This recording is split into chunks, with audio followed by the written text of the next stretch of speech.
Assalamualaikum warahmatullahi wabarakatuh. Alhamdulillah, alhamdulillahilladzi hamdan katsiran kama amar. Asyhadu an la ilaha illallah wa asyhadu anna Muhammadan abduhu wa rasuluhu la nabiyya ba'd.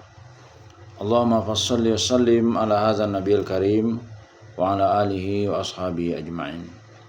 Bapak-bapak, ibu-ibu serta generasi muda yang saya hormati, baiklah, pada kesempatan yang berbahagia ini kita akan membacakan hadis yang ke-25 dari hadis Arba'in yang berjudul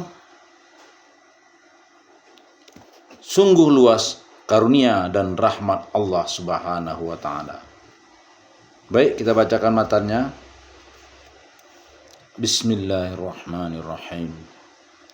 An Abi Dzarrin radhiyallahu anhu anna unasam min ashabi Rasulillahi sallallahu alaihi wasallam qalu lin nabi ya Rasulillah zahaba ahlud dusuri bil ujur yusalluna kama nusalli wa yasumuna kama nasum wa yatasaddaquna bi fuduli amwalihim qala awalaisa qad ja'alallahu lakum ma tasaddaqun innalakum bikulli tasbihatin sadaqah wa kulli takbiratin sadaqah wa kulli tahmidatin sadaqah wa kulli tahlilatin sadaqah wa amrin bil ma'rufi sadaqah wa nahyin an munkarin sadaqah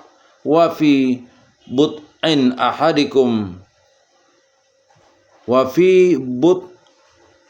ahadikum sadaqah. Qalu ya Rasulullah ayati ahaduna syahwatahu wa yakunu lahu fiha ajr? Qala ara'aitum law wada'aha fi haram akana alaihi wizr? Fakadzalika idza wada'aha fil halali kana lahu ajr. Dari Abu Dzar radhiyallahu an, sejumlah orang sahabat Rasulullah sallallahu alaihi wasallam berkata kepada beliau, "Wahai Rasulullah, para hartawan itu pergi dengan banyak pahala. Mereka mengerjakan sholat sebagaimana kami sholat. Mereka mengerjakan puasa sebagaimana kami puasa. Dan mereka bersedekah dengan kelebihan harta yang mereka miliki, sementara kami tidak bisa melakukannya." Beliau bersabda, "Bukankah Allah telah menjadikan sesuatu untuk kalian yang bisa kalian sedekahkan?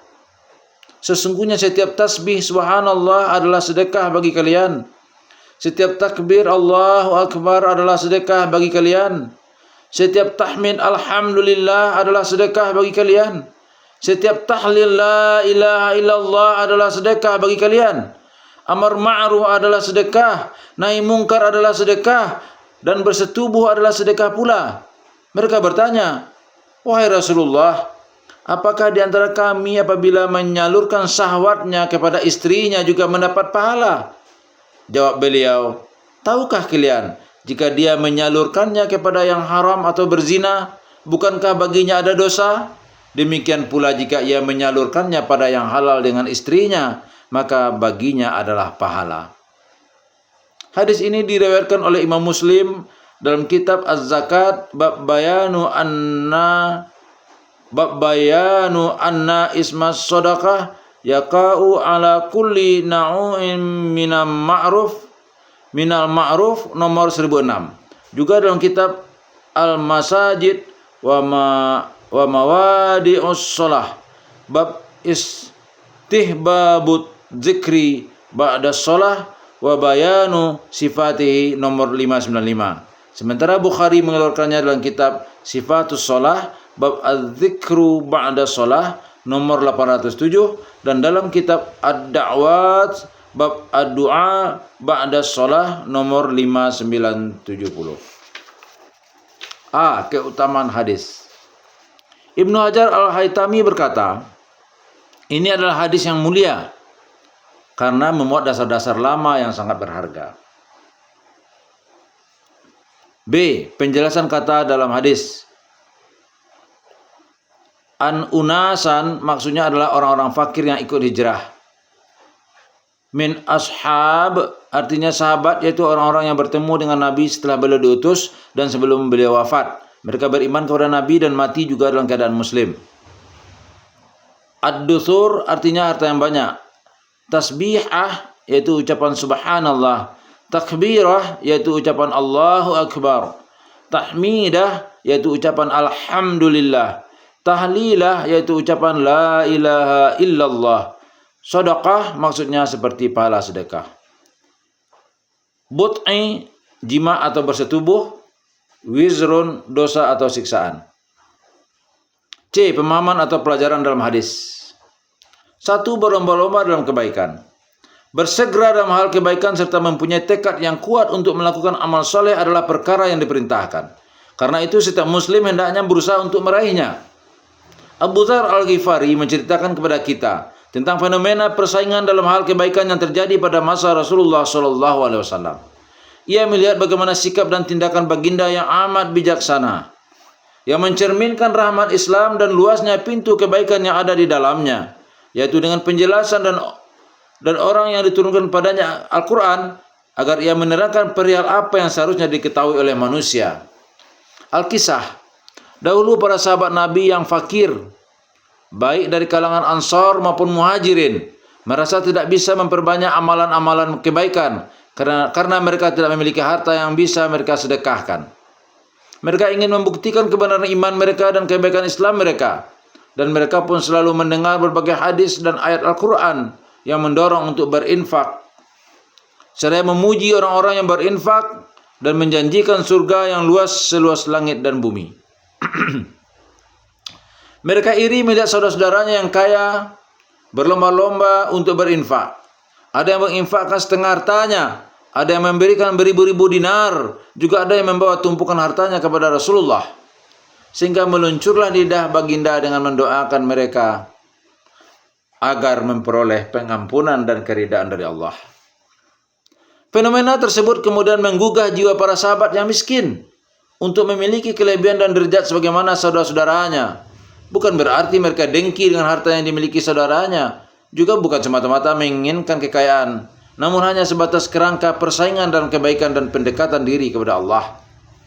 Kemudian mereka mendatangi Rasulullah, seraya mengadukan kondisi yang dialami dengan air mata yang berlinang, lantaran tidak ada sesuatu pun yang bisa diinfakkan. Mereka berujar, "Ya Rasulullah, orang-orang kaya telah meraih pahala yang banyak, sedangkan kami tidak. Karena mereka sholat sebagaimana kami sholat, mereka juga puasa sebagaimana kami puasa. Dalam hal ini kami dan mereka sama, dan tidak ada kelebihan sama sekali antara kami dan mereka, namun mereka lebih unggul dari kami karena mereka bisa berinfak dengan kelebihan hartanya, sedang kami tidak memiliki apa-apa yang bisa kami infakkan agar kami bisa memperoleh martabat seperti mereka. Dan kami benar-benar ingin bisa mencapai kedudukan mereka. Lantas apa yang harus kami lakukan?" 2. Sikap Rasulullah yang arif dan bijaksana. Rasulullah benar-benar memahami keinginan mereka yang begitu kuat untuk bisa mencapai derajat yang paling tinggi di sisi Rabb-Nya. Dengan hikmah kebijaksanaan yang Allah anugerahkan kepadanya, baginda pun menenangkan kegelisahan mereka, yaitu dengan memberitahukan bahwa pintu kebaikan begitu luas, bahwa banyak amalan yang menyamai pahala orang yang bersedekah, bahkan orang yang melakukan amalan tersebut mempunyai tingkatan yang sama dengan orang yang berinfak. Namun setiap manusia akan memperoleh balasan sesuai dengan usaha mereka masing-masing. Allah tidak membebani seseorang melainkan sesuai dengan kemampuannya. Quran Surah Al-Baqarah 286. Allah tidak memikulkan beban kepada seseorang melainkan sekedar apa yang Allah berikan kepadanya. Quran Surah At-Talaq ayat 7. 3. Zikir kepada Allah adalah bersedekah yang paling baik. Apabila kalian tidak memiliki kelebihan harta, maka ucapkanlah subhanallah, Allahu Akbar, alhamdulillah, dan la ilaha illallah. Karena setiap lafaz zikir tersebut memiliki pahala seperti pahala sedekah. Mengapa? Karena seperti yang sudah kita ketahui bahwa kalimat-kalimat tersebut adalah amalan-amalan yang kekal, sebagaimana yang difirmankan oleh Allah.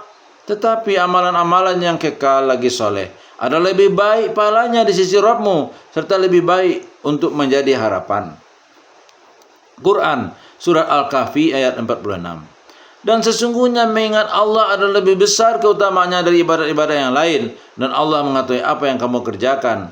Quran Surah Al-Ankabut 45. Imam Ahmad dan Tirmizi meriwayatkan bahwa Rasulullah SAW ditanya, hamba yang bagaimanakah yang paling baik di sisi Allah pada hari kiamat?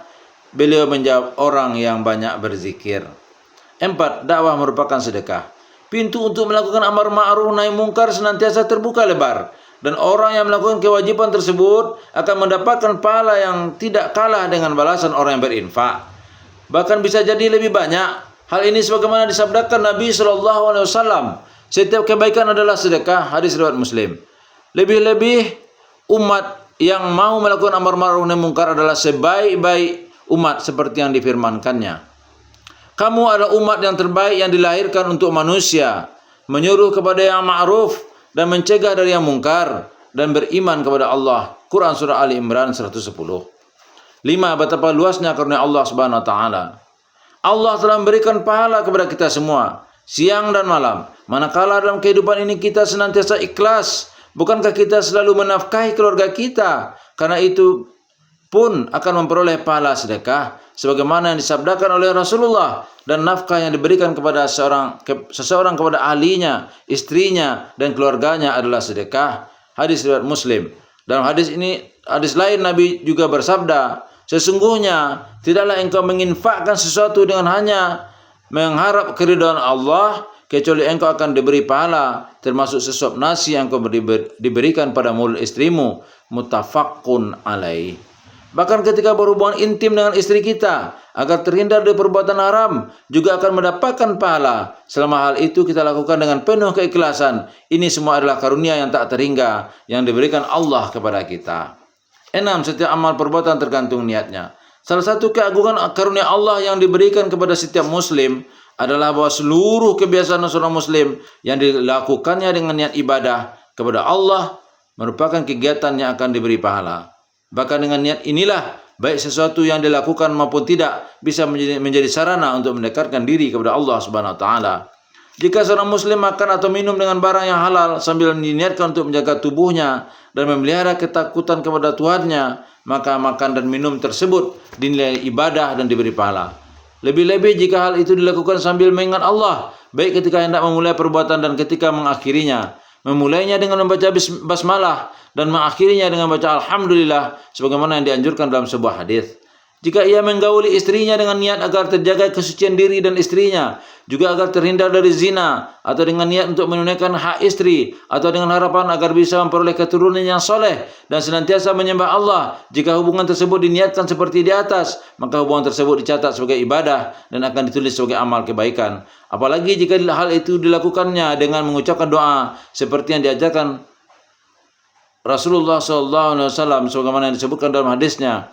Jika salah seorang dari kalian mendatangi atau menggauli istrinya dan berdoa, Bismillahi Allahumma jannibna syaitan wa jannibis syaitana ma razaqtana, dengan nama Allah, ya Allah, jauhkanlah syaitan dari kami dan jauhkanlah syaitan dari anugerah atau rezeki yang engkau kepada kami, dari anugerah rezeki yang engkau beri kepada kami. Maka jika keduanya ditakdirkan memperoleh anak dari hubungan tersebut, ia tidak akan diganggu setan.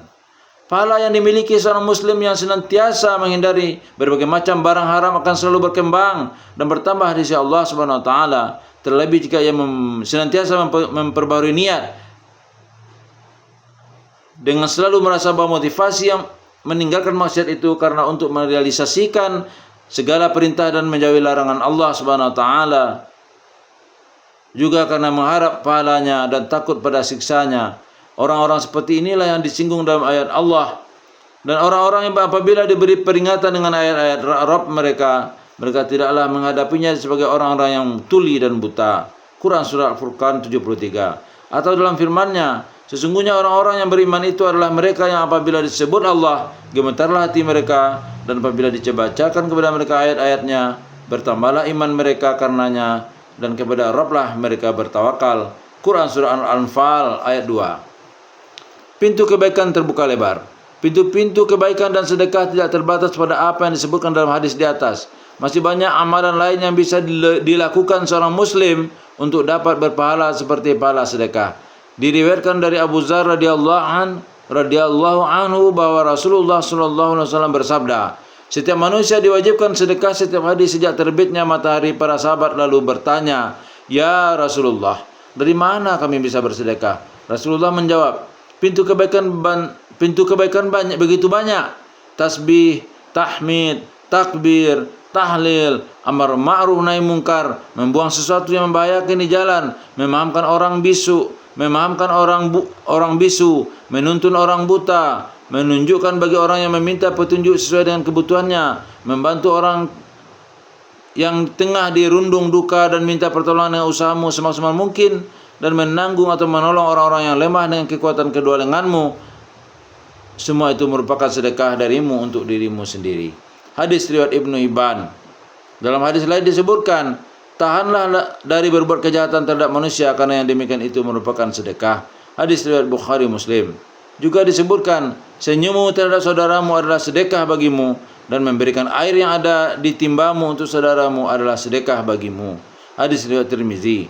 8. Hadis di atas memberikan pelajaran agar kita berusaha bijaksana dalam menyelesaikan masalah dan senantiasa memberi harapan. 9. Berbagai zikir yang disebutkan dalam hadis di atas mempunyai derajat pahala yang besar, menyamai pahala sedekah.